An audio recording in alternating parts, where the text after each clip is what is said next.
So ఈరోజు మన topic వచ్చేసి non alcoholic fatty liver disease. ఈ ఫ్యాటీ లివర్ డిజీజ్ ఎందుకు వస్తుంది, ఎవరిలో వస్తుంది, అసలు రావడానికి మెయిన్ కారణం ఏంటి అనేది ఈ వీడియోలో తెలుసుకుందాం. So welcome to my channel Sashi body science. ఈరోజు మన టాపిక్ వచ్చేసి non alcoholic fatty liver disease.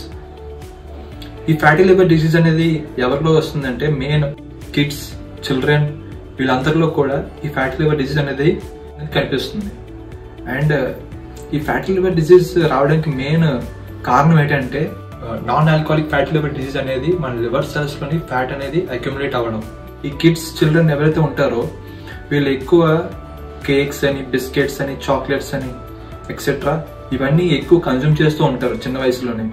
ఇలా కన్జ్యూమ్ చేయడం వల్ల వాళ్ళలో ఫ్యాటీ లివర్ డిజీజ్ అనేది మనం చూస్తూ ఉంటున్నాం. అసలు ఇది ఎలా తయారవుతుంది ఈ ఫ్యాటీ లివర్ డిజీజ్ అనేది ఇప్పుడు మనం తెలుసుకుందాం. సో మనం ఏం తిన్నా సరే షుగర్ అనేది కామన్ పాయింట్. మన బాడీ ఏదైతే తింటున్నామో అది గ్లూకోజ్ కింద కన్వర్ట్ అయ్యి మనకి ఎనర్జీ ఇస్తుంది. గ్లూకోజ్ అనేది మన బాడీలో ప్రైమరీ ఫ్యూల్. ఈ గ్లూకోజ్ నుంచి మనకు వచ్చే ఎనర్జీనే మనం ఫ్యూయల్గా వాడుకుంటున్నాం.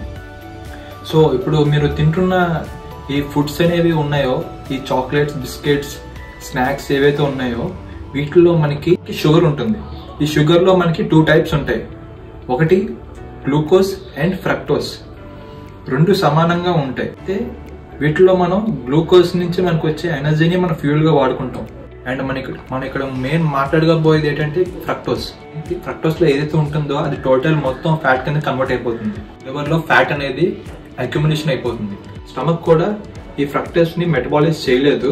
స్టమక్ అనేది ఈ లార్జ్ పార్ట్ ఆఫ్ ఫ్రక్టోజ్ ని మెటబాలైజ్ చేయలేక లివర్ లో ఫ్యాట్ కింద కన్వర్ట్ అయిపోతూ ఉంటుంది. ఈ ఆల్కహాల్ తాగకుండానే మనకి లివర్ లో ఫ్యాట్ అనేది అక్యుములేట్ అవుతుంది.